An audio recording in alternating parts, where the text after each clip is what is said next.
Hello, everyone. It's Thursday, and that means a new episode of Chit Chat with Bernie Bella. I'm your host, Bernadine, and Thursday is starting to become my favorite day of the week because I get to look forward to seeing you guys and all of that stuff. So let me know if you can hear me clearly. And I know you can see me because I'm tracking that, but let me know if you can hear me. And let me know, where you're tuning in from and all of that. I see Colleen is already here. Missed you last week. So glad to see that you are here. And, I'm your host, Bernadine. So let me know again if you can hear me clearly. Share the live, drop a comment, say hello. Don't be shy. We don't bite. We just share opinions, thoughts, what's happening in the news, and just have some fun. So we're now at episode 23 of Chit Chat with Bernie Bella. So if you're tuning in for the first time, welcome. If you need to see previous episodes, you can find that on our YouTube channel. So just subscribe to Chit Chat with Bernie Bella. You'll see that up top. Turn on your notification bell so you can be notified of when we go live. So again, share the live, say hi, say hello. This is a talk show, so no music. We discuss sports, politics, entertainment, news, gossip, whatever is happening in our community and such. So that's what we do here. So I see Sharon is checked in. Hi, Sharon. How are you? Hope you had a good week. Colleen says, yes, she's hearing me. She was in pain last week. Okay, so sorry about that, but glad to know that you're doing better this week. So as usual, we're starting with our entertainment section. And the news this week has just been... I don't know. I keep saying R.I.P., R.I.P., R.I.P. It's just been a week where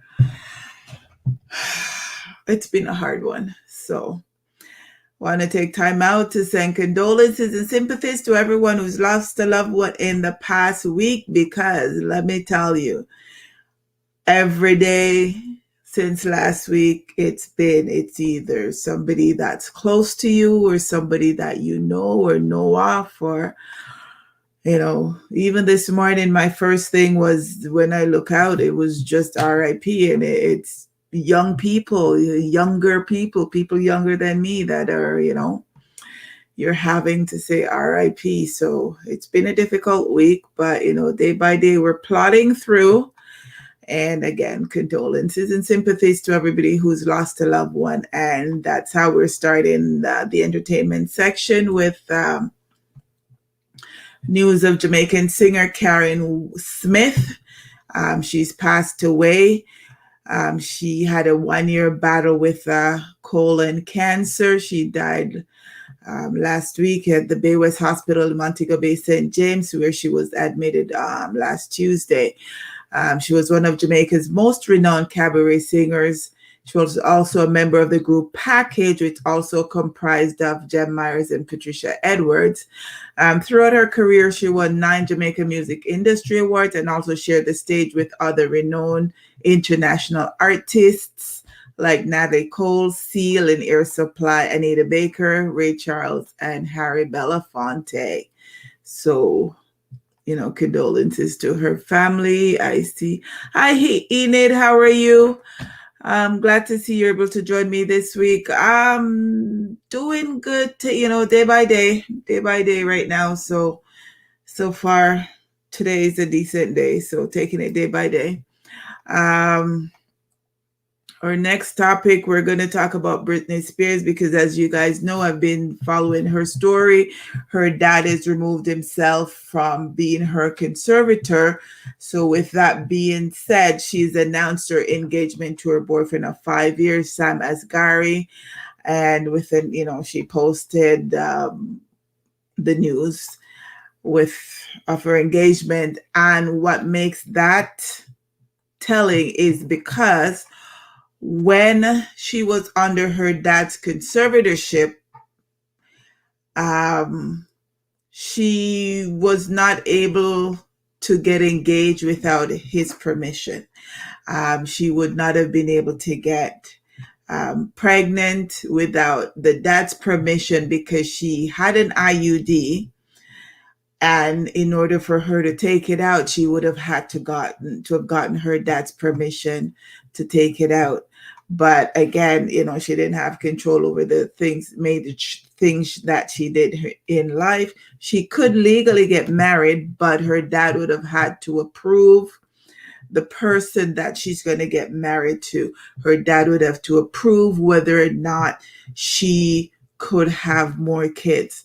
So with her dad, removing himself from being her conservator, she can now do these things that we take, for granted. So kudos to her and congratulations to her.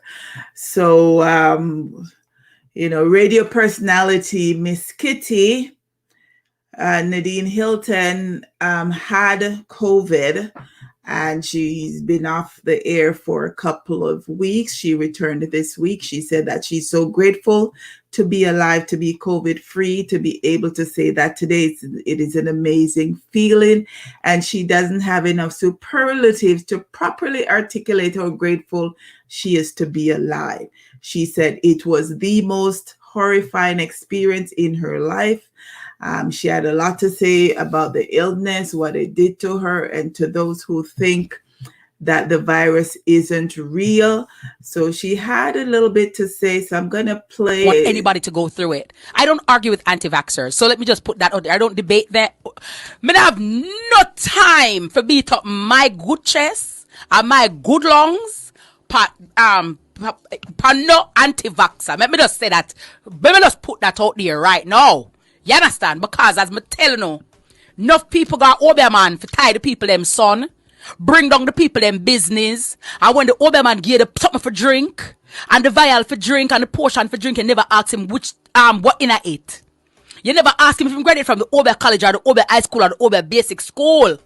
When you go for tie the people them son and mash up the people them daughter and tie the people them business, mash up people them business and turn down the people them picking in a school, when him a bat you never ask him when at the bat yet. Ever.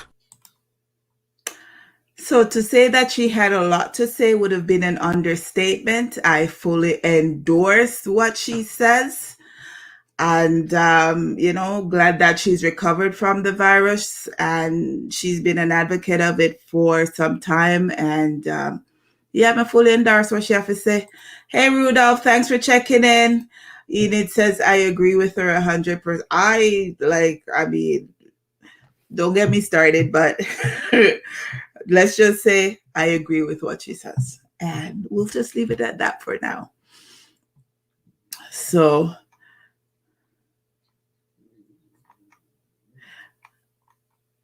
Okay, so just going to touch on some of the fashions that was out at the Met Gala in New York this past week. And let me tell you, the theme for this year was in America, a lexicon of fashion, which honors everything American fashion. So we have on screen right now, Serena in the pink, Ciara in the green, and oh my God, why can't I remember her in the, she's married to Swiss Beats. Jesus, can't remember, is she not a white? And Lil Nas X is, that was his 3 outfits for the night. He started off with the cover up, took it off to reveal the one in the middle in the gold suit, and then took that off to reveal his suit. Oh, and in the white, it's Alicia. So, yes. And then we've got Miss J-Lo. We've got Vanessa, we've got Kobe Bryant's daughter in the middle, and we've got Rihanna and A$AP Rocky in, the blanket, I call it, because it's just crazy. But yeah, it was the Met Gala, and they were paying tribute to American fashion, and that's what they wore. There was tons of others, and I mean, they went with a theme. All the designers went crazy, and just go from there. So I see some comments coming in. Sharon says, "Hi everyone." Colleen says, "Miss Kitty, attack up the things." Sharon said, "Oh, she knows so much about Obiaman." It's amazing what you find out when you do research, Sharon. Enid says, "Hi, Sharon." Marcel says, "Good night, B." And also, good night, ladies. Hi, Marcel. Thanks for checking in. I know it's a difficult time for us all right now, but I appreciate the time that you guys take out of your schedule to check in with me and keep my company this week.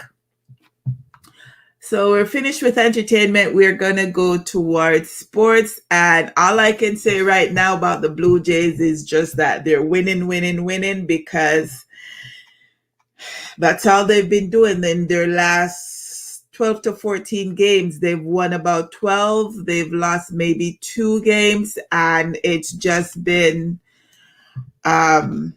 awesome for them with the way they've been winning. They've worked their way into a tie for the wild card position with the New York Yankees. So it should be interesting to see what happens over the next few days. The current record right now is 82-64. So like I said, they've been winning.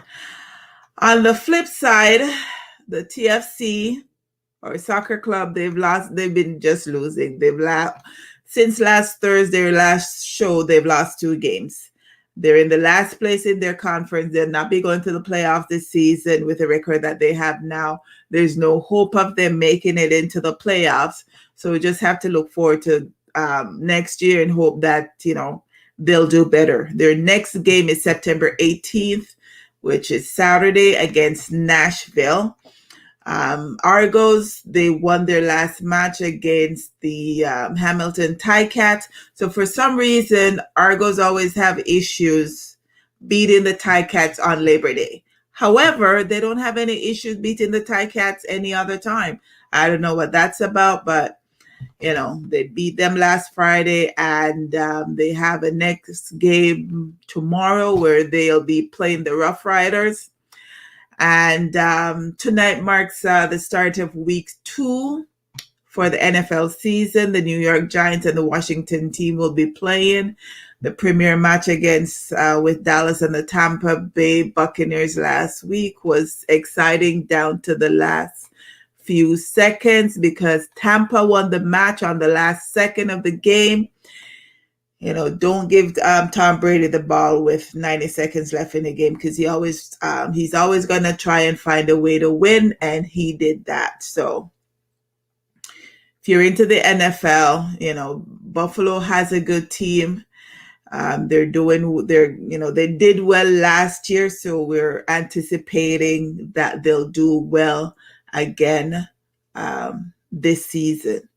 Okay, so we're going to go to London, and that's London, UK, because the authorities have seized over 2 tons of cocaine in a raid on a luxury yacht off the coast of southern England.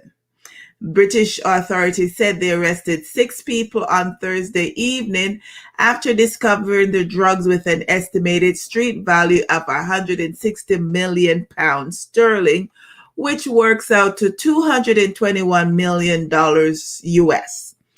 The yacht was a Jamaican flagged yacht sailing from the Caribbean. 1 British man was arrested on suspicion of drug trafficking, along with 5 Nicaraguans. They released photos of the drugs stored in black waterproof bags in the lounge of the docked Caillou yacht. There's no doubt that these drugs would have been sold into communities across the UK, Deputy Director Matt Horn stated.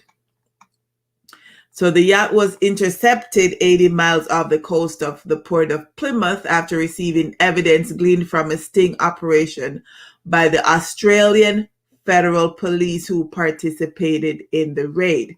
This summer, the Australian police and the FBI revealed they had carried out a sensational operation persuading criminal networks to use supposedly encrypted phones called ANOM, that were in fact copying messages to the law enforcement authorities. So these people, they're using phones thinking that they're talking in code to their fellow drug traffickers. However, what it's doing is it's copying the Australian authorities, it's copying the FBI, England authorities on all their movements and trackings and such.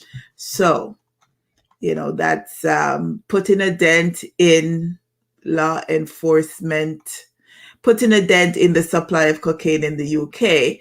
And the fact that the boat was Jamaican flagged caused another little bit of an uproar. But what happens with a lot of the ships and the big yachts and stuff, people living in the US or UK and stuff, they typically register their boat in Caribbean island that gives them tax breaks. So Jamaica, the Bahamas, St. Thomas, Virgin Islands and such. So that's why that particular boat, when they say it was Jamaican flagged, meaning that the boat itself was registered in Jamaica, but it might not have been owned by a Jamaican. So a lot of things going on about there. This particular story, I'm going to go over to Miami right now. And I actually found this particular story quite funny and interesting at the same time, because the two guys that you're seeing on screen right now, they are both Miami-Dade police officers, Rod Flowers and Keith Edwards. And they've kind of branded themselves as the bad boys of the Miami police force after Martin Lawrence and Will Smith of the movies Bad Boys. However, they've since been arrested because they were acting as security for a cocaine shipment, which was a sting operation arranged by DEA agents, according to the feds. So in their everyday life, they served as young Miami-Dade cops who patrolled the county streets in their police cruisers. It would only take a single sting operation produced by undercover drug agents to bring down the buddy cops who have a thing for the hit police action movie franchise Bad Boys. So next week, Roderick Flowers and Keith Edwards will be heading to federal prison for 1 year and 3 months. And then when they get out, they both have to serve 2 years of house arrest and then serve probation for another 5 years. So you're looking at 1, 3, 8. So you're looking at about 8.5 years in total for what,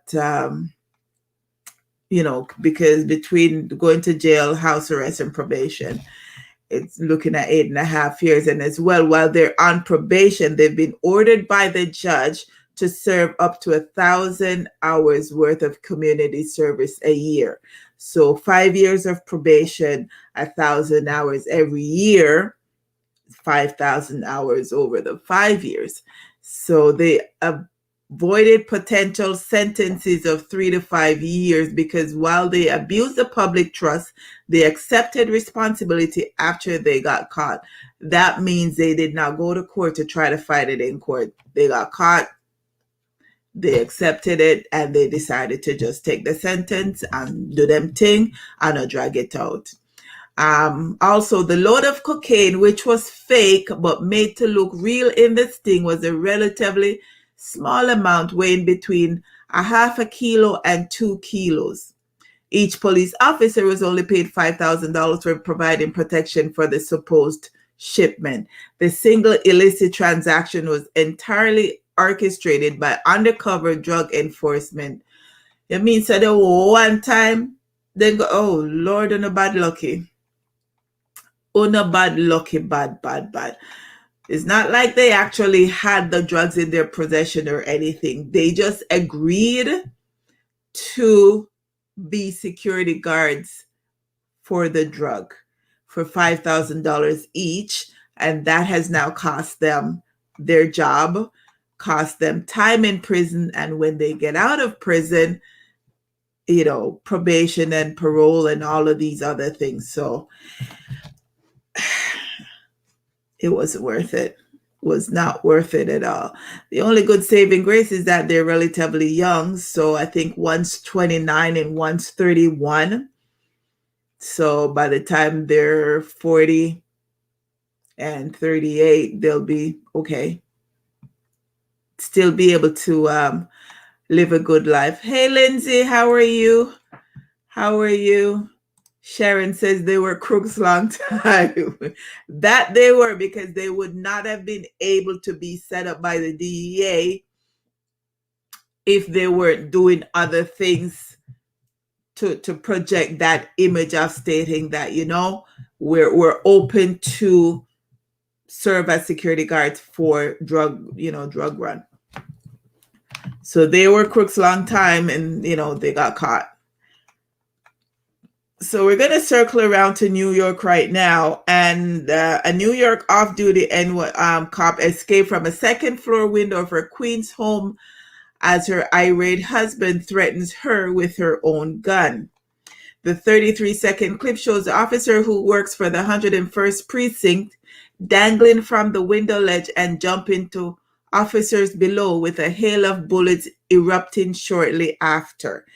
So the female cop called 911 around 9 a.m. on Tuesday when her enraged husband began breaking everything in the house at 130th Street and 133rd Avenue in Wakefield, and grabbed the officer's gun. And according to the audio of the 911 call, she kept saying to him, "Put my effing guns down, dummy," and then saying to the 911 operator, "Please send the cops," while the husband was yelling in the background, "You cheated on me." The man shot at cops when they arrived and squeezed off a shot at his wife before she jumped from the window. Police returned fire, but a hostage negotiator was eventually able to calm the man down. The man was taken into police custody after being treated for a gunshot wound to the arm. Charges are pending against him, and the off-duty cop was also treated at hospital for a broken leg. Yikes. Hey, Janet, how are you? Thanks for tuning in from YouTube. Hey, look at that. I think you're my first person to be commenting from YouTube. I've had people watch, but they hardly comment. But yeah, thanks for checking in. Hope all is well. And yes, I'm going to circle back to Ontario and the beautiful couple on screen. They're an elderly Canadian couple who were fined a combined total of $12,510 Canadian dollars, which is approximately 1.4 million Jamaican dollars, for refusing to quarantine in a hotel after they arrived in Canada from Jamaica in July. They said that they will be contesting the penalties imposed on them. Glenn Perry, age 87, and his 80-year-old wife, Thelma, both of Barrie, Ontario, have opted to contest the fines in court despite being offered financial support to pay the sum. "I want to prove a point to the government," Thelma Perry told Canada CBC News. "They," meaning the government, "have their rights and I have my rights too," she was quoted as saying in an interview. According to reports, on July 4th, a couple who were fully vaccinated flew to Toronto after spending about 6 months doing missionary work with several interdenominational churches in Jamaica. Perry claimed that she and her husband were not aware of Canada's hotel quarantine requirement before they traveled home. But during that time, from February 22nd to July 4th, the government mandated that all non-essential air passengers to Canada should take a COVID-19 test upon arrival and spend a part of their quarantine in a designated hotel at their own expense to wait on their COVID test results. They decided that they weren't gonna stay at the hotel, which would have cost them maybe 500 to $1,000, as opposed to the fine of going home, which cost them $12,000. Should be interesting to see whether or not they win the case, and then that will also, could also be precedent for other people who have been fined for not staying at a hotel. Now, if they lose the case, then they also are going to be on the hook for lawyers' fees, their lawyer fee, and then if the government decide to add their lawyer fee on top of that, so that $12,000 could end up costing them 50, 60,000, for them wanting to take it to court. So that should be interesting. I'll definitely follow up on that case to see how that goes. So we're staying in Jamaica, and a woman reportedly died suddenly in the aftermath of a fatal shooting incident on Darling Street in downtown Kingston last Friday. An alleged eyewitness said that the woman had been traveling with a victim of the shooting and died in the car from a heart attack. The Darling Street police confirmed the shooting but could not reveal any details as investigators were still on the scene. It was understood that a man only known by his alias Bundown of a Tivoli Gardens address was killed in the incident, which occurred in the vicinity of the Carnation Market. Police sources say the shooting is believed to be linked to an ongoing feud between the Spanglers gang and men from Tivoli Gardens. This is the third shooting in the downtown Kingston area in as many weeks. So apparently, she was in the car. Man got shot. Reports are stating that it was his mother that was in the car with him, and she died of a heart attack. She died of a heart attack. So, yeah. Enid said, I see it too. Okay. If you're just joining, say hi, say hello. Don't be a stranger. We don't bite over here. We just, exchange thoughts and ideas, and people listen to me talk sometimes. Anyways, we're going to circle back to the UK, and, this is another TikTok challenge that almost claimed the life of a 9-year-old boy because he was on TikTok, saw people swallowing magnets, and he decided that he was going to do so as well. He swallowed, it was a magnet challenge, and he swallowed 6 magnets. And it's a part of a fake piercing challenge. I don't understand these people and these stupid challenges that they see on TikTok. She said she realized something was wrong after Jack started vomiting and experiencing extreme abdominal pain. He was taken to the hospital, and the x-ray revealed that something was blocking his bowel. It was later discovered that the obstructions were in fact magnets, and Jack admitted to swallowing them.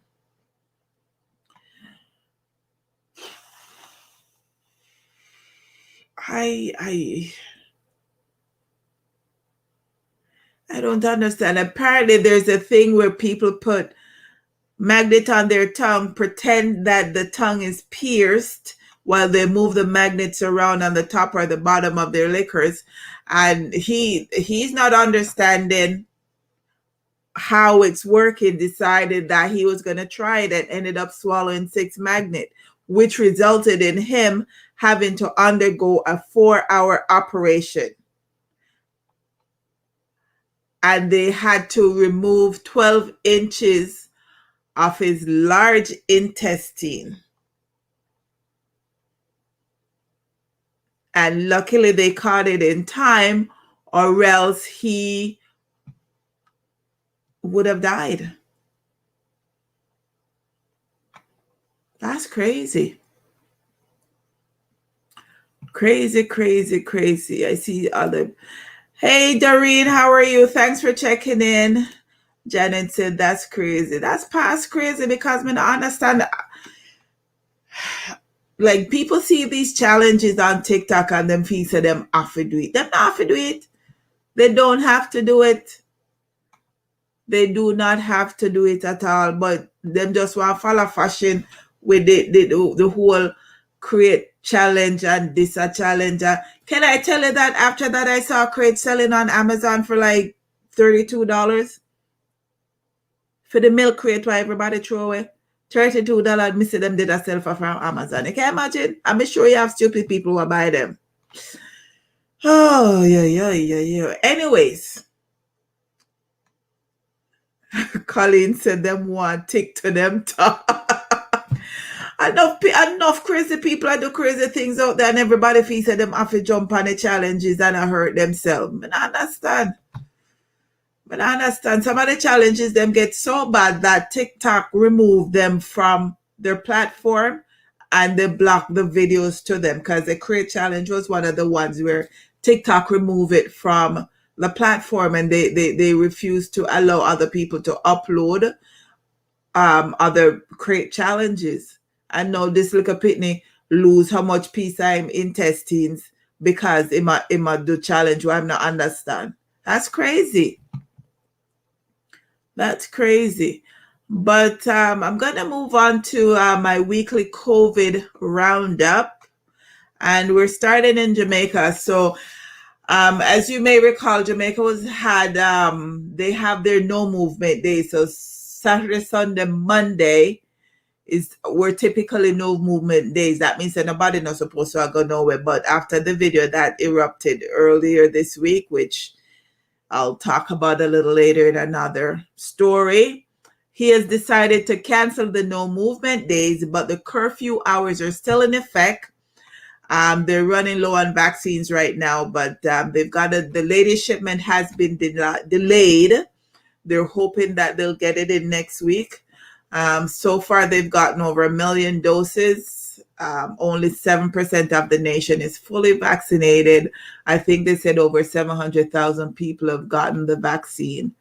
But in terms of what's happening, it's a low amount of people that have been vaccinated in Jamaica. So not quite sure how many of you have seen what has happened in Trinidad with a tweet that Nicki Minaj had put out stating that her cousin in Trinidad won't get the vaccine because his friend got the vaccine and became impotent. His testicles got swollen and his girlfriend called off the wedding. Now, needless to say, that did not go over well with the health ministry in Trinidad, nor with other medical people around the world. So the Dr. Terence Dayal Singh, he's the health minister in Trinidad and Tobago, and he criticized Nicki Minaj for having him waste his time to actually look into that situation to see if it was factual. And he claimed that it wasn't factual. They couldn't find who that person was. Nobody has come forward with that situation. Nicki Minaj then also got into an issue with Boris Johnson and his chief medical staff after she called into question of the safety of the vaccine. Also, so she affected a British accent and went off on them as well. So they're not happy with her. The White House isn't happy with her. They've reached out to her to try to have a conversation with her to educate her on what the vaccine does and what, and for her to not put out stuff like that. But in Trinidad, to say that they're not happy with her with what she has said is an understatement right now. Very, very, very, very much of an understatement because Other things were brought up about her and her husband and what he's done in the past and what her brother is in prison for. Not like, yeah, they're not very happy with Nicki Minaj right now. I can't say that I am happy with her either, because you gotta get facts. You can't just say my cousin friend, he got the vaccine, he got impotent and him balls swell up. We're not sure for the vaccine. Like, which friend? Let him come forward and put out proof saying get the vaccine, so that we can say, okay, I saw the thing set. But yeah. Anyways, hey Delia, how are you? Love it, great idea, Bernadine. Thanks, fams. How are you doing over there in New York? Hope all is well. Lindsay says those no movement days were stupid anyways. No movement, then full movement. Everybody bunch up in Bank Supermarket the West. Yeah, because I've been watching a couple of the vloggers and talking to a couple of people down there, and the movement days, like everybody was just trying to get things done, because on Friday they had to close their stores by 4:00. So everybody a bungle up on everybody in the same space and everything. And it wasn't a good thing. So glad that he got rid of the no movement, and now curfew is still a go on, but at least people can go work and earn their money or something. Sharon said dude impotent from 19. Colleen said that guy was man Guinea long time. Colleen said good as impotent from him born. But I don't understand how in the short space, like when would he have taken the vaccine, and when would he have found out that him impotent? Like, him take the vaccine and go back and him now no swimmers. Like, it don't make sense what she said. She said him testicles became swollen. Okay. Ants could have bite him pan it. That him could have get swollen from the vaccine. But to say he got impotent, like, how you know? Was there a test before? Was there a test after? Like, very irresponsible of her to state that, the vaccine caused that. Anyways, we're going to COVID update for New York. So a hospital in upstate New York is pausing deliveries of babies because the number of maternity unit employee resignations over the state COVID-19 vaccination requirements. So Lowville, there's Lewis County General Hospital in Lowville, which is about 60 miles northeast of Syracuse, will stop deliveries after September 24th because they are unable to safely staff the service after then due to the number of resignations received, because people are resigning because they don't want to take the vaccine, or, because it's a requirement for you to be vaccinated to work in the New York State health system. So because of all the people that are quitting the hospital and leaving, they won't have enough nurses to staff the maternity ward. So imagine you can't go to hospital, go have your baby. What if you have your baby at home and something happen? What you do? And all of these nurses that quit, where are you going? Where are you going? What jobs are you going to be doing? No one know. I don't get it. I don't understand it. But it's sad for those people who are not going to be able to be admitted into the hospital to have their babies, who may have to take a chance and have it at home, or pay extra to have a midwife come in and help you with your birth, or have a doula come in and help you with your birth at home. So sad things happening in New York right now.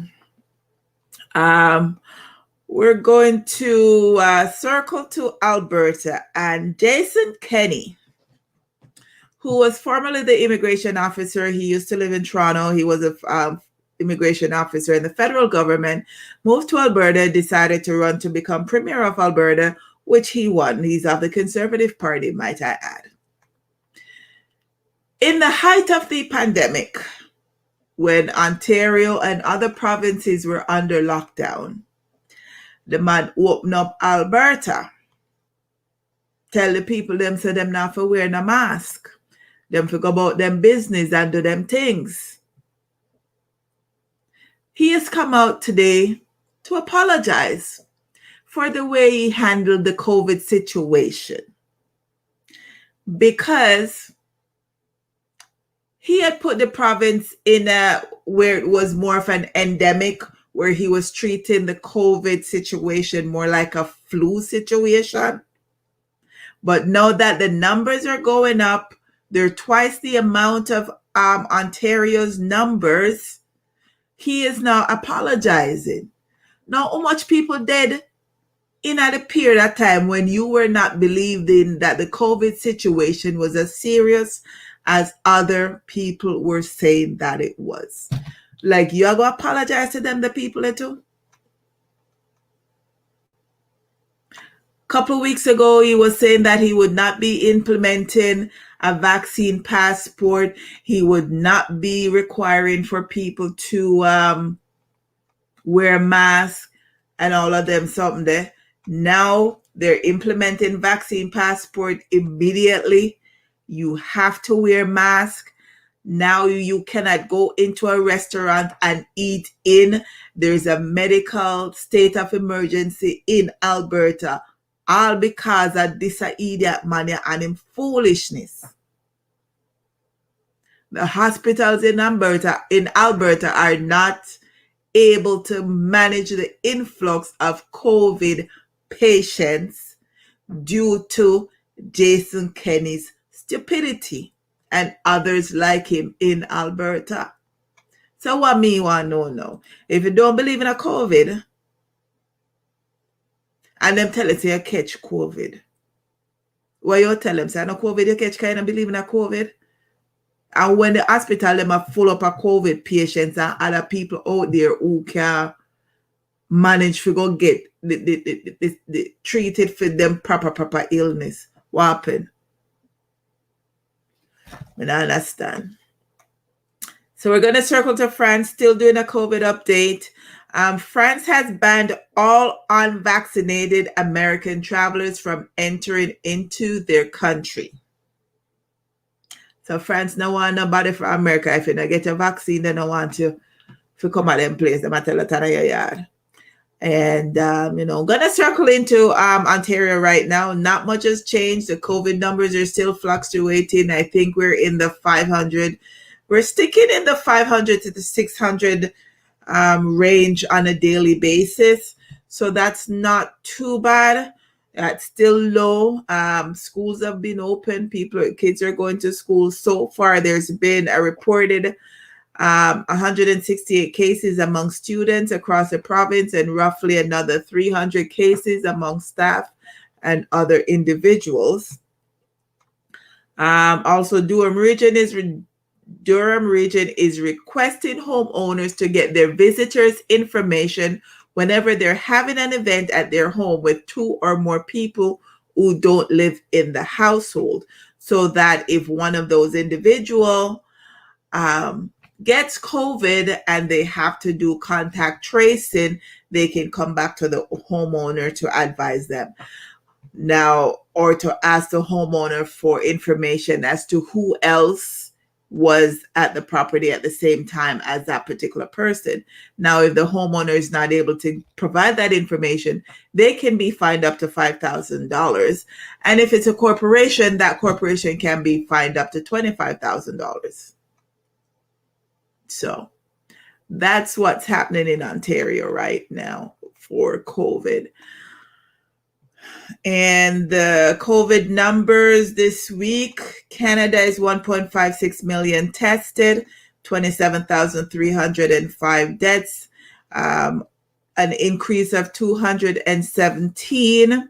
Worldwide numbers are 227 million tested, 4.67 million have died, an increase of 127,000. Ontario numbers are 575,000 tested, 9,629 have died with an increase of 60. And the increase is between last Thursday to this Thursday. Jamaica's numbers is 77,497 tested. 1,757 have died, with an increase of 111 since last Thursday. So the increased numbers are week over week. So I check it every Thursday, and Jamaica right now has more people who have died in the last week than the whole province of Ontario. And that's not good, because we have about 4 times the province of Ontario has about 4 times the amount of people that the island of Jamaica has, and yet Jamaica has almost twice the number of people who have died. So yeah, that's not a good look. So that's a COVID update for this week. We're going to do a little bit more of a news update, and we're going to circle to Jamaica. So there was a big brouhaha this week on social media because of a video that was posted with the Agriculture Minister Floyd Green and JLP Councillor for Mona Division Andrew Bellamy, who were at a birthday party on Tuesday. Yes, day before yesterday, Tuesday, the video posted. They were at a birthday party for one of their workers. Needless to say, that did not go over well. The video, they showed them a broth, the champagne's popping and the Hennessy flowing and all of that, and them talk about showers and all of that. Didn't go over well because, as the Ministry of Agriculture, Floyd Green supposed to know better. So based on the public backlash that occurred from the video, he announced his resignation on Wednesday.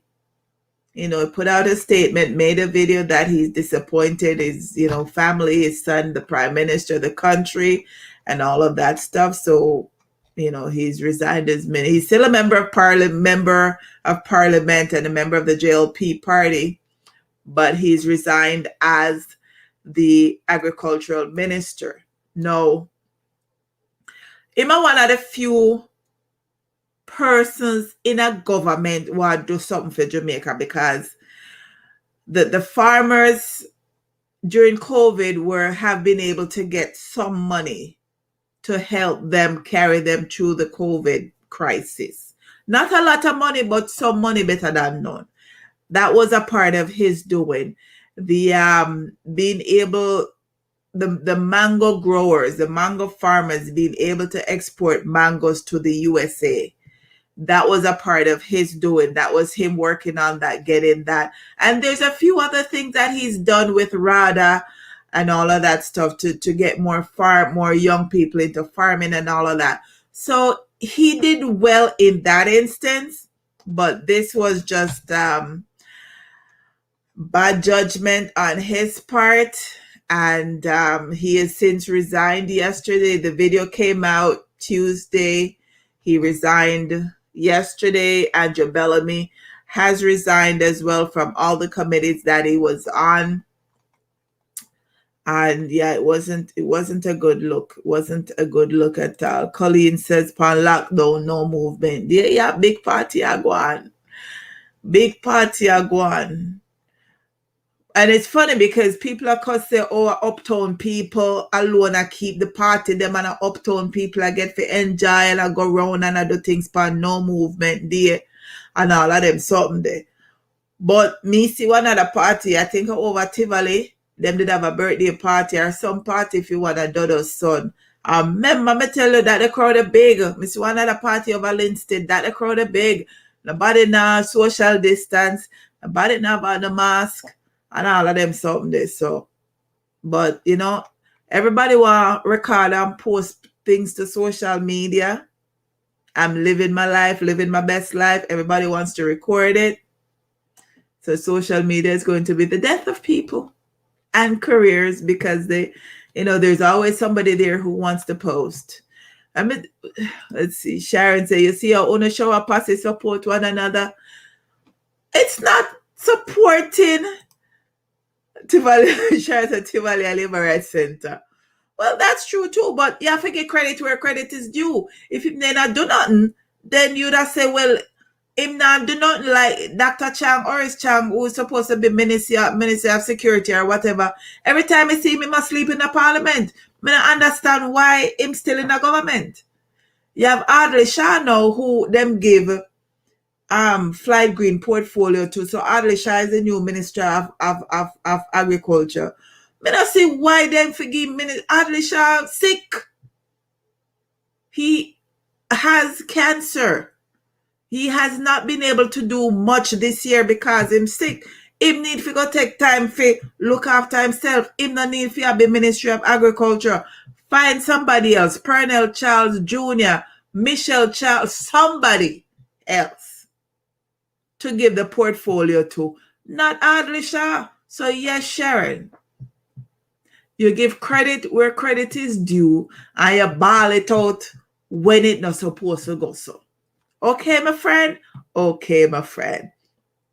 Marcel say, I will keep drinking me no bad mind tea for them.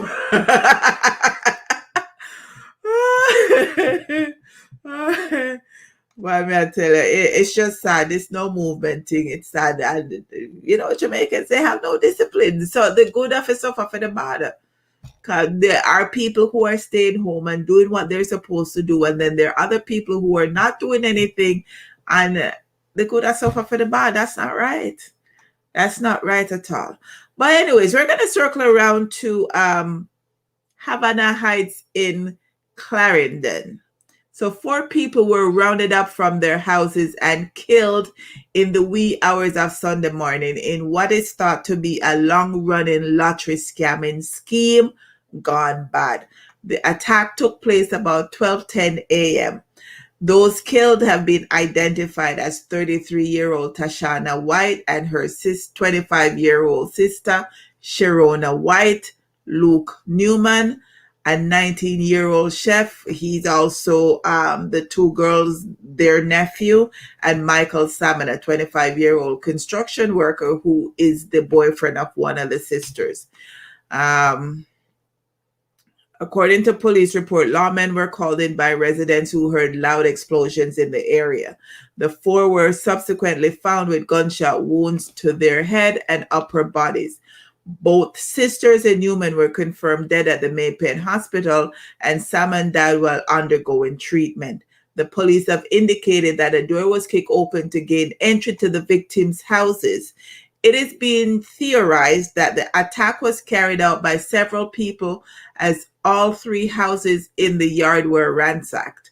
2 of those killed were found in the house to the back, which was not the house they lived in. This would indicate that the attackers took them from their house and grouped them all in the house to the back and executed them.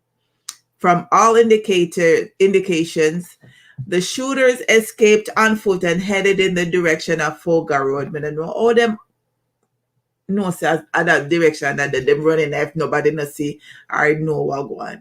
Investigators theorize that a relative of the 2 females killed was the intended target of the attack.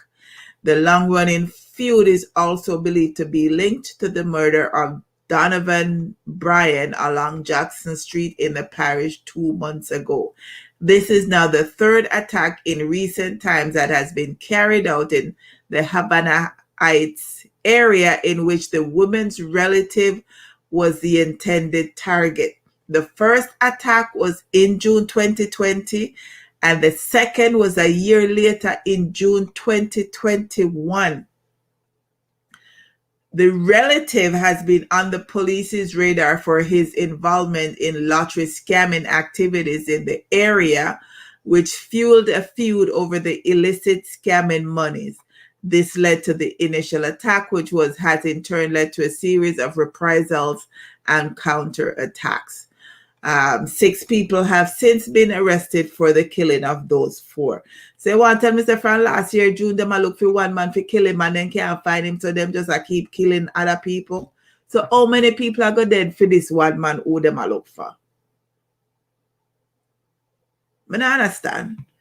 How many people are for dead for that one man? Nobody don't know where him there for tell him, for tell police, I saw him there. Me don't get it.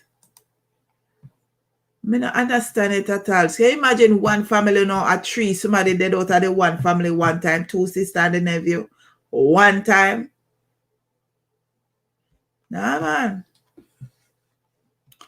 That's not right. We're staying in Jamaica where, despite all that is happening in Jamaica right now, the Office of Utilities Regulation, OUR, has approved a new rate schedule for Jamaica Public Service, JPS. So that means electricity rates are going to go up by an average of 1.4%. No, JPS bill them enough, all when you no use JPS. All when you use light here, get bill for light.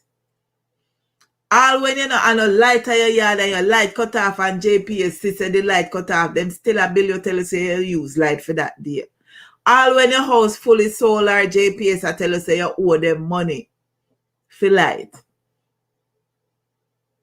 And the OUR in a them a stressful time, I go tell JPS say yes, you can increase your electricity rate. Needless to say, the Jamaican people are not happy at all. Not at all. Them can't take no more. Them money gone down because them now work. Pandemic a kill them. Everything a go on with them. And then JPS OUR go say yes. Raise you can raise your fees. That's not right. Not at all. No, not at all. We are still at Jamaica. 22-year-old chef has been charged with the murder of his 84-year-old grandfather.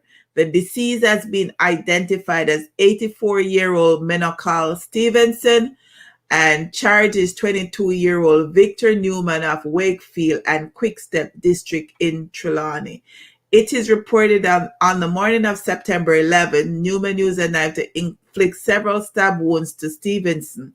He was accosted by residents who handed him over to the police. The lawmen said on Monday, September 13, a question and answer session was conducted in the presence of 2 justices of the peace. Newman was subsequently charged with murder on Tuesday, September 14. And why them bother turn him over to the police?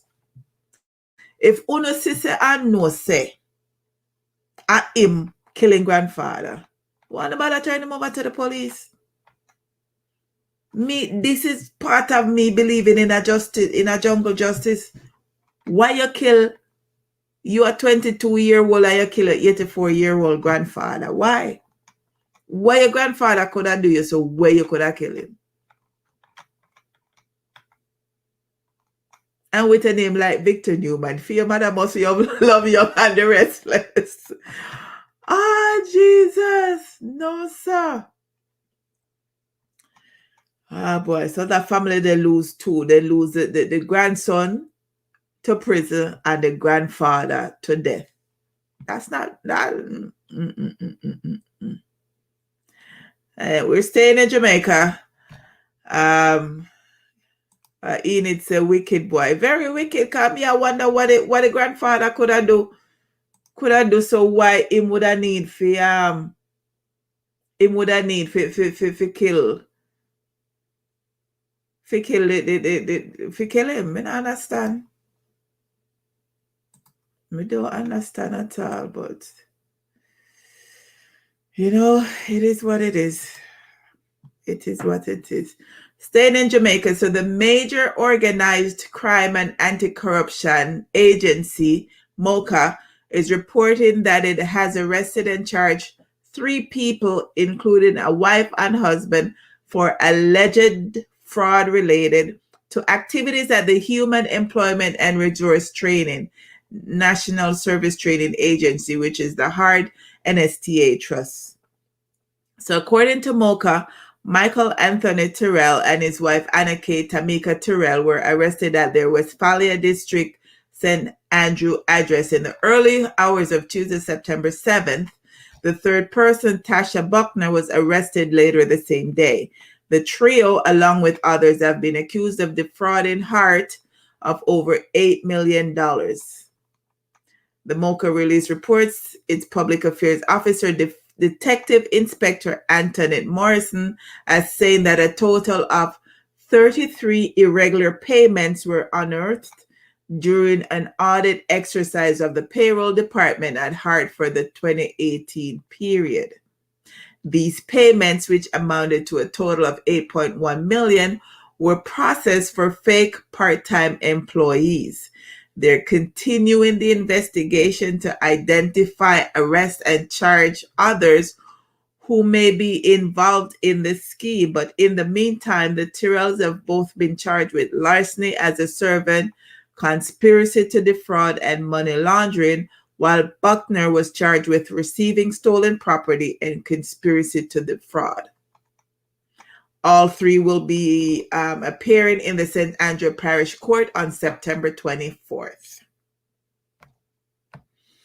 Hart already not have the money and the money from Hart. Anyways, if you're just joining, share the live, say hi, say hello, drop a comment, let me know that you're here. As stated, I'm, giving you weekly updates on the R. Kelly trial. So the trial is almost over and it's been going on for over a month now. So, just going to give a brief update as to what transpired within this past week. One woman said on the stand that Kelly made her have sex with another man as punishment for breaking his rules and also forced her to have an abortion. Another described being raped backstage at one of the singer's show soon after meeting Kelly. Still another, her alias is Angela, who is a former backup dancer for Kelly and a backup singer for Kelly's late protege, Aaliyah, said in testimony that she witnessed Kelly appearing to perform oral sex on Aaliyah while the singer was just 13 or 14 years old. Angela appeared in the docuseries Surviving R. Kelly, but did not make accusations of her own there. On the stand, she said that she too was sexually abused by Kelly. Also on Monday, a man who went by the name of Alex in court documents, because some of them are changing their aliases so as to not be identified. So Alex in court, but who also was referred to in other testimony by the nickname Nephew, recounted being directed by Kelly to have sex with countless young women as well as with Kelly himself. While Kelly recorded them all on video, Alex said he was not allowed to talk to the woman or to learn their names. He flatly described the woman's demeanor during their sexual encounters as zombie-ish. Alex also said that he himself was brainwashed by Kelly, and when asked by prosecutor, why did you do what the defender told you, Alex hung his head and said, I actually don't even know. Sonia, who believes that she was drugged and sexually assaulted at Kelly's home after going there to interview him for a Utah radio station, in her testimony, she said that she had eaten a few bites of Chinese food shortly before she fell asleep. So one of R. Kelly's lawyer, Kennick, asked her if it was MSG, implying that she'd gotten sick because she ingested MSG.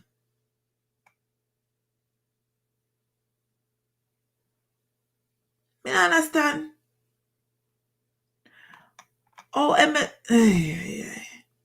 So MSG for make you fall asleep.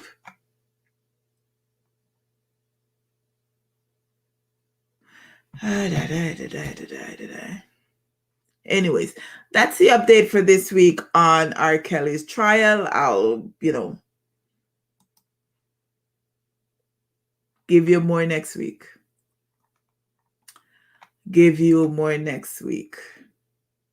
So Liz says, hi B, big up yourself. I'm here watching you live. Hey Liz, how are you? Hope all is well. Taking it day by day. Sharon says, sick bastard. Sick is beyond, beyond. Like when you read it, the court case and what the people they must say, and and there's no cameras in the court, so everything they have to be drawing the people and stuff. There's no cameras in the court because they're trying to protect the identities of some of the people that are testifying. So we're in the strange but true section of the program right now. So strange but true. Imagine digging a grave for your pet to only have that hole collapse and kill you instead. So Mick Brigden, he used to be the tour manager with the Rolling Stones. He was digging a grave for his 14-year-old Australian Shepherd, Travis, which is a dog. Apparently the dog was very ill. And they were planning on putting the dog down, so they were digging a grave for the dog.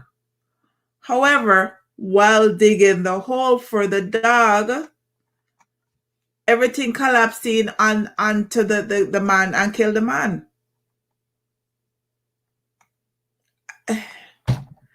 Like, talk about a freak accident. You a dig a hole for put your dog in a way you go put down 2 days later, and that hole end up collapse killing you. That's crazy. Anyways, another strange but true gross story from out of Oklahoma. I see a couple of people. Liz says, I'm at work watching, see how special you are. But of course, me special. I'm your special friend. You have no other friend like me, so me well special. Sharon says, wonder what Travis have to say. Well, Travis was put down 2 days later, so he has nothing to say right now. And Lindsay says, that must have been a hell of a hole. I am assuming, because for it to collapse and to kill him, so by the time them called first responders, he was dead. Yeah, so this is a gross, strange, but true story. Police in Oklahoma are searching for the culprit who defecated in a grocery store freezer after a woman made the revolting discovery when she was reaching for a bag of pizza rolls. The male was captured on surveillance cameras defecating inside the freezer at the store in Moore on Sunday night. Shirley Wright Johnson, who was shopping with her 2 children, told the media she ended up with feces all over her hands after she reached inside the freezer for the bag of frozen food. She said she felt something smushy on the bag, so she turned it over and there it was. She said all the way home, her children were like, Mom, I can still smell it. I can still smell it. I'm like, I can smell it too, baby. So despite washing her hands and all of that stuff, the scent couldn't come off our hands. Also, after reviewing the surveillance videos, police said the man was also allegedly taking photos of women inside the store. The suspect left the store immediately after defecating in the freezer. She said that the lady, Wright Johnson, said that the bag she reached for was placed on top of the feces to cover it up, so you couldn't see what had happened. Cause you go to a supermarket and you're looking at the fridge. Sometimes you don't ever look in there properly. You just pick up what you pick up and off you go. Poor woman, she said she scrubbed her hands, she bleached it, she disinfected and all of them something, but the smell did still upon it. Feel sorry for her. But can you imagine that the man they're going at the people them sure gonna shit upon them something? Like seriously, when you stop to think about it. The man, and then the security people them who are watch a camera, them never see when the man go in at the freezer how him set, like, you know, have to set a certain way for shit. So them never see when him set for shit. Like, what did they think he was doing? That security man, they're supposed to get fired. Whoever did I watch a camera, need to get fired. Listen, baby girl, God is with you always. Love. God. God is with both of us, darling. Going through our trying times right now, God is with both of us. But we're both taking it day by day. Enid said, sick bastard. Lindsay says she wants some dental RGs. Why? I don't know if Jace could have helped her at that point in time. She would have still have the scent for a little bit. She should have still have the scent. She should have to soak, sit down with her hands, soak Jace, Dettol, bleach, everything in her one hand, just sit down with her hands, soak for a good half hour or so before. Man, but the problem is, you feel like, you know, when that happens, you feel like you all want to chop off your hand. And the last story in my strange but true section was a man in Jamaica, we'll call him John Brown. He said that he's been tormented for years by the demonic forces and has employed and hailed the works of an Obia man who him said chase with the dopey. Him send pay the Obia man $100,000 and him get him value for him money because now him can live in peace. The man said, me there, I cry tears of joy. Me feel happy. Me don't know how much me can thank him. But me rate and love what him do for me. Brown, who is in his early 30s, said for the past 7 years, he and his family were unable to leave their home without having to be concerned about stones being hurled at them. In addition, he said the duppies were also consuming their meals and causing spoilage. When me look two side, nobody know dead, but the stone a lick me. At night time, I beer things I fling from my house top, but it's not a living person I fling them. Wally lick me get. The duppy them eat out the food, so all the kids them in the yard start get sick and a bag of things did reach me. According to Brown, $100,000 he paid to rid his yard of the demons was a small price to pay for his peace of mind. He said he had no idea why they were being targeted by the stone-throwing duppies. He said he has sought assistance from more than a dozen spiritualists over the years, spending thousands of dollars in the process, and they were unable to get rid of the demonic attacks until he was introduced to a particular Obia man. Pay the man. Me never know Obia man has $100,000. Him tell him what to do and him go do it and all of them something there and Duppy stop lick him and Duppy stop eat out them food.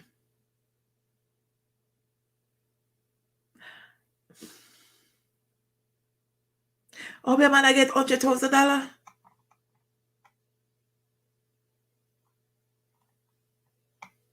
Wow. Lindsay says there are so really sick people out here. Very, very sick people. Very sick people. Me still stuck on the Obia man I get $100,000.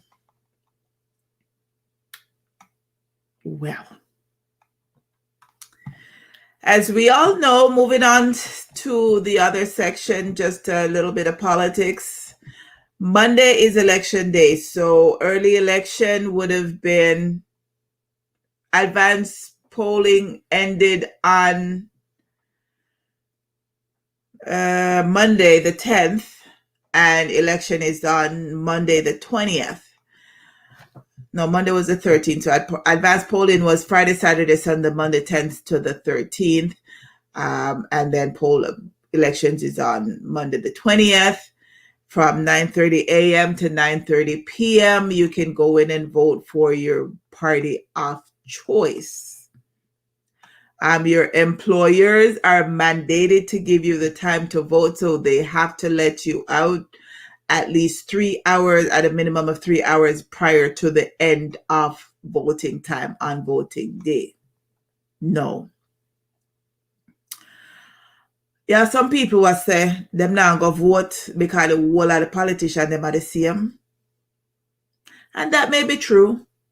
But sometimes when you look past it and you look like a further, you see a one or two things what will make you vote differently, what will make you have a different opinion about each party. But what I know 1 year people I say is them no vote. All you know is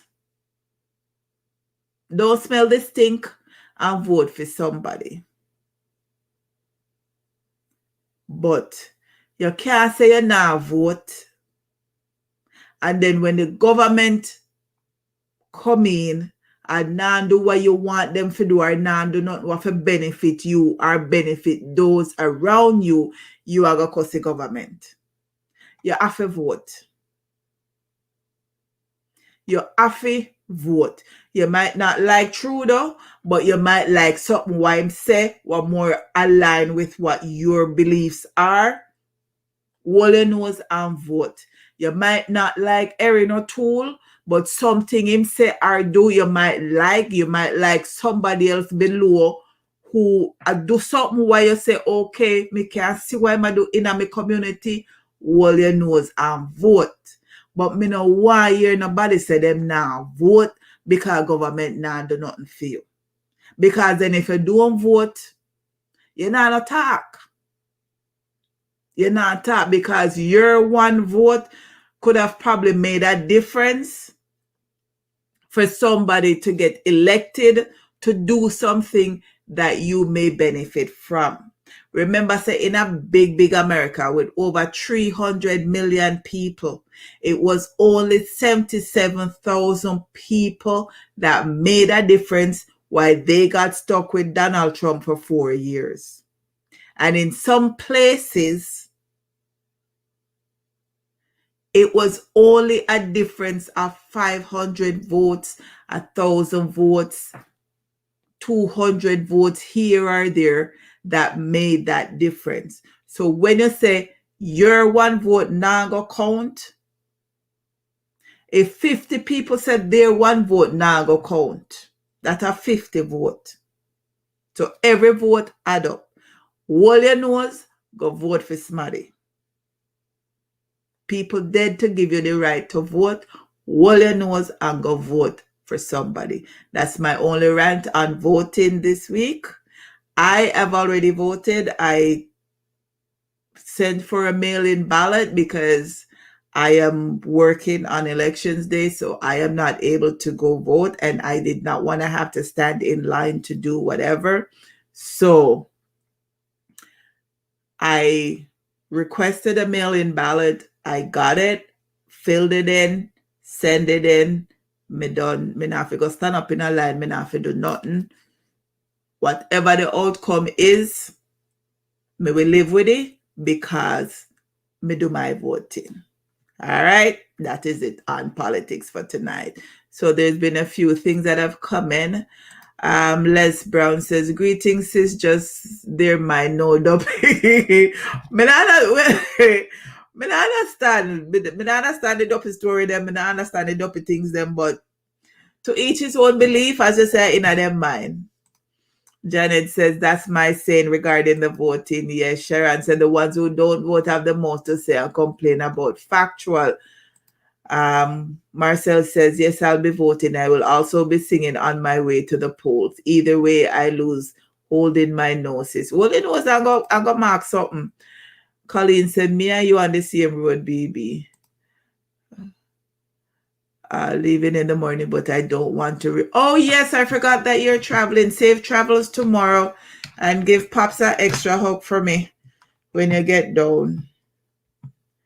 When you get down tomorrow. But yeah, hold your nose and vote for somebody. Hold your nose and vote for somebody. So, topic of the night is I got a few suggestions. So thank you all for DMing me. I can only pick one topic. So I have one topic and one email.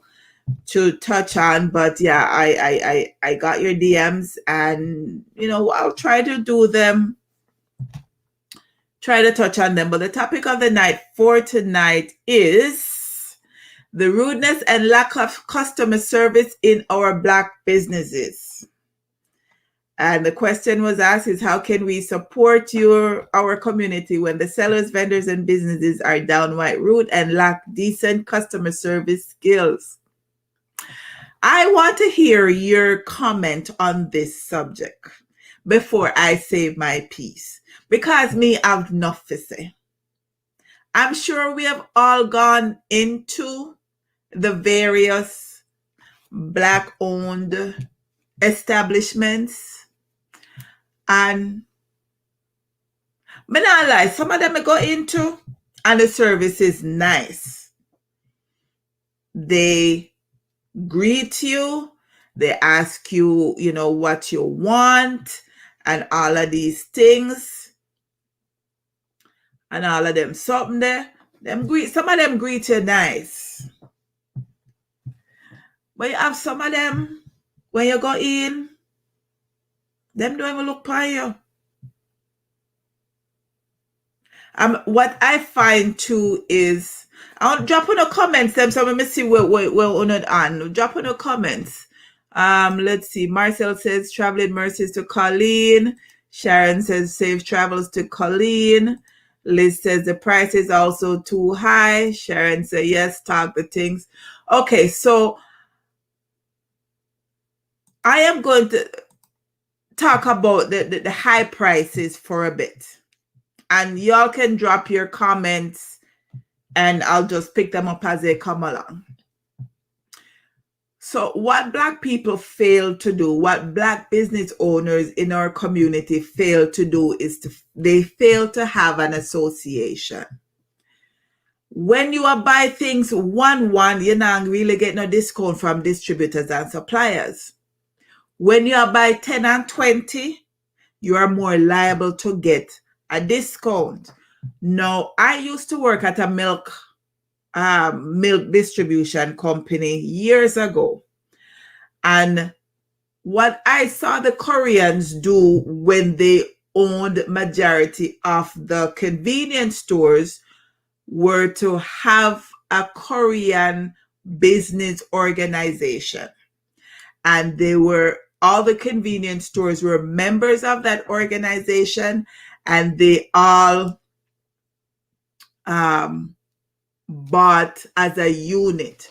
So instead of one convenience store I buy from a supplier, a 50 convenience store I buy from the supplier.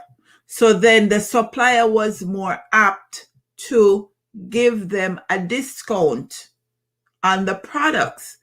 That not happening at the Black community. There's no Black business organization for especially grocery stores to be a part of and to buy things in bulk. I recall I got a couple of phone calls from people in Jamaica, and they wanted to export breadfruit. They wanted to export mango to Canada. I reached out to a couple of the West Indian stores that I know the owners. I know the owners well. And I reached out to those owners and I said to them, XYZ, boom, bam, boom. I'll know them not give me the process. Them not want to give you nothing. Them just want to hold everything into themselves, and that's it. No, it's hard to go to a Black-owned store and pay $3.99 a pound or $2.99 a pound for roast breadfruit, when we can go to the Chinese store and pay 99 cents or $1.99 a pound. Everybody have to watch where their money go. So the sellers want you to come in and buy because they want to make a profit. But you want to save for your money too. You understand? And what people are not realizing is the Oceans and the TNT and the Ample and all of them, They all have big organizations that they're a part of that they all have to buy, they have to put in their quota for the week. They have to put in their quota. They have to buy. TNT, even though it's a Chinese supermarket, is owned by Loblaws. TNT is owned by Loblaws. Loblaws own No Frills and owns Fortinos. So you know things that TNT are going to get them things cheaper than the little black man down the street. So the black vendors need to come together, have an organization, and buy them things accordingly so that them can get the things them at a little cheaper discount. That's my little rant on that one. But tell me about your experiences with rudeness and lack of customer services. Colleen says, thanks everyone. Liz says, we're too greedy. We don't want to share link. Factual. Janet said, B can't work together, so that will not happen. That's true. That is so true. Colleen said, black people only set for bad mind you as MC you are try. Facts. Let's see. I missed a couple. Hey, Karen, how are you, sis? Thanks for checking in. Karen says, too much jealousy in black business because one person wants to be on top. And that's where that is. That's where that is. Sharon says, I honestly will pay, and I've paid higher prices to my people with great customer service, but any side I buy. And Lindsay says, in the black community, it's a crab in a barrel mentality, no togetherness. Here's the thing. People always say that you should support your own. And as Sharon said, me support my own, and we go pay me $29 for some planting, and we will pay me extras and whatever. But if me are coming at your store, you can't even tell me hello. Or you not look up from your phone. And you not do the things them. Why me I come back? Why me I come back? Me not coming back. Me not coming back. My barber shop I go to, because when him tell me if he come 9:30, by 9:40, at the latest, me sit down in him chair. You understand? Me get my proper cut, customer service good, and me move on from there. My nail girl, if she tell me 10 o'clock, 10:15 and 10:10 now come and me not in her chair. Me get my proper customer service. She know me likes and me dislikes, and me good to go. Me limit my money spending to certain stores. So most people will run go the Chinese store them, if you go spend their money. If me go in there and you can't speak to me in a English, or when me ask you a question, me not get an English answer, me not coming back. And me say that without apology. Any store me I go in, if you go spend my money. If me ask a question, you're not supposed to shake your head to me and tell me say you not understand and you're gone. Me I ask you a question, me want to know the answer, you're supposed to answer me in a English. If you can't do that, you don't get my money, and me don't care which one. Actual, factual, me not go no store.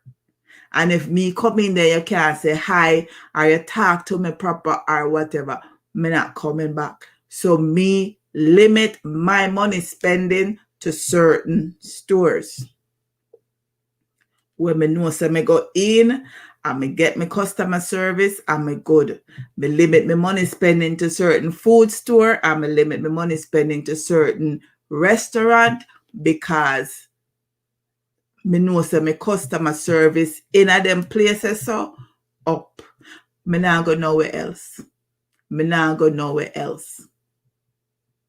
So I feel no money, only no have to take the rudeness. Don't go back. Feel no money, only no have to take it. Don't go back. right? So Colleen says no togetherness, Lindsay. Marcel's did on that, Lindsay.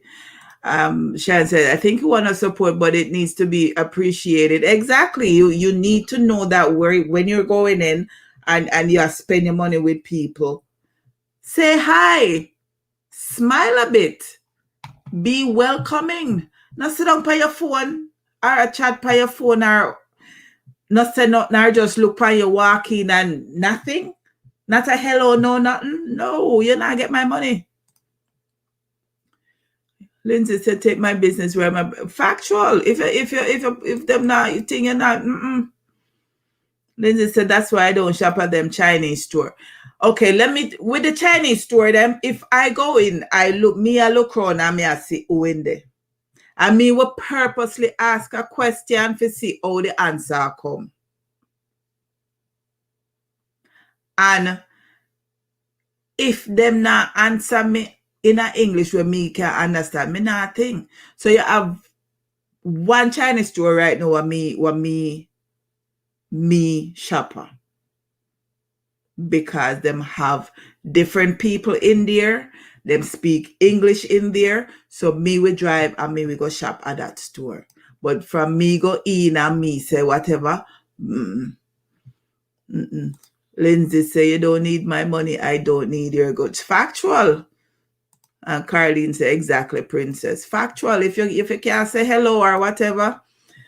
Simple facts. My money I thought me work hard for my money. So that means that I need to spend it where it is appreciated. So now, but because of black people, black owned store or whatever, if they're not providing you with decent customer service, tell them. And another thing too, we need to tell them. Okay. Lindsay's just touching on something right now, which I was going to use as my wrap up. So Lindsay's saying, so you're telling me that these black business management is not aware of how their frontline staff treating the customers. Sometimes they are not.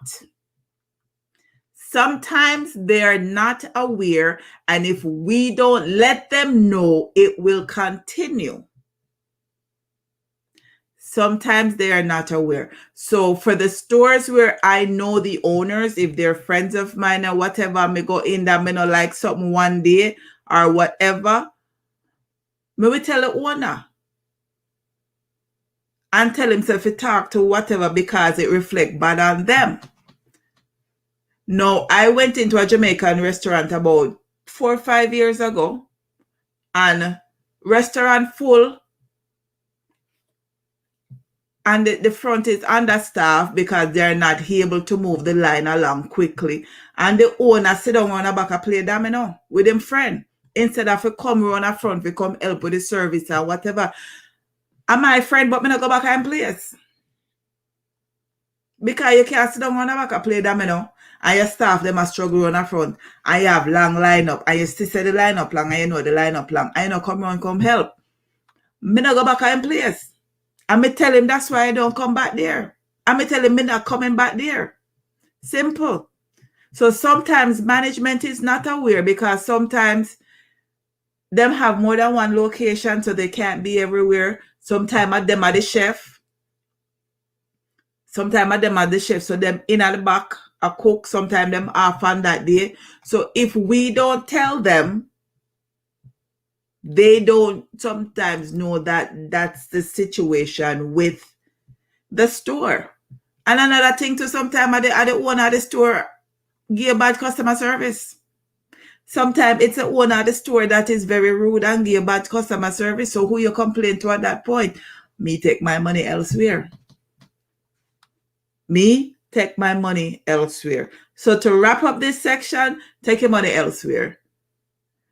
If you can complain to management to let them know that their staff is not providing you good customer service, let them know.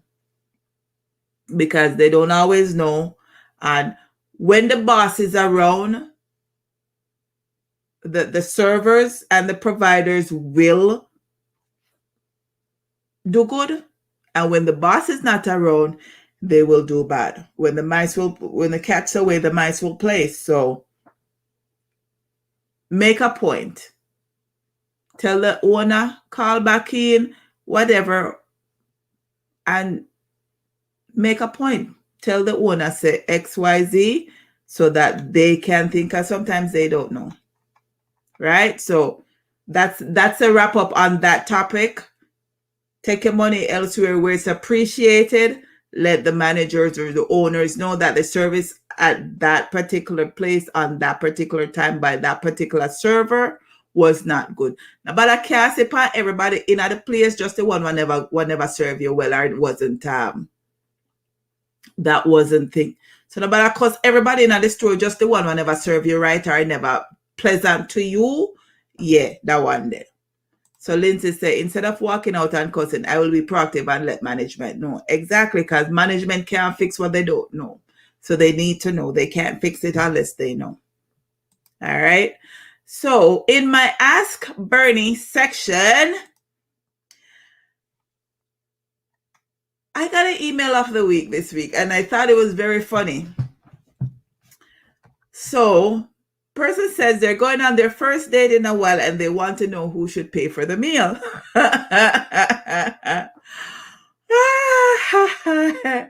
And if they should be expected to pay for their own meal. So drop it in the comment section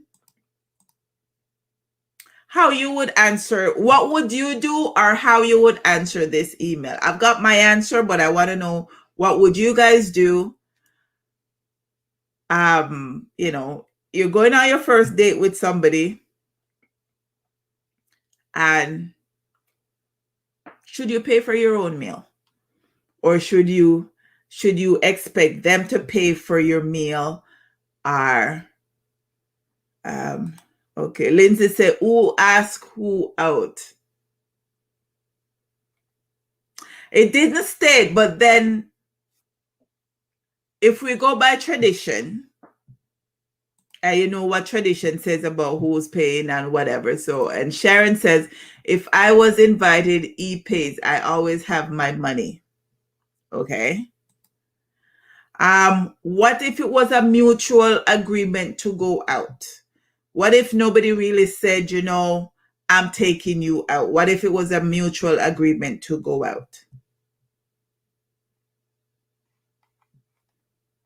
So this person wants to know that they said they're going out on their first date and they want to know about who pays for the meal and if they should be expected to pay for their own meal. And Enid says, true, Sharon. Okay, so Lindsay says, who asked who out? Sharon says, if she was invited, he pays, and she always have her own money. And Enid agree with Sharon. Janet says he pays. Sharon said, nah, this is not a date then. Okay. Well, I said if it was a mutual agreement for them to go out, it's not a date. It's a mutual agreement for them to go somewhere to have a meal. Okay. Alrighty. So for my take, if it's a first date, and if it was a mutually agreed upon situation where both parties say, okay, let's meet up and have drinks, have dinner, whatever, to get to know each other better in the, you're starting your dating process.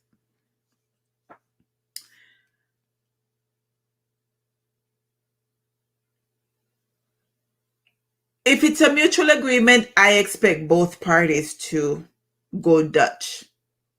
If it was a situation where the man invite the woman out on the date, me being that woman, me I expect the man to pay, but me I have my money anyways.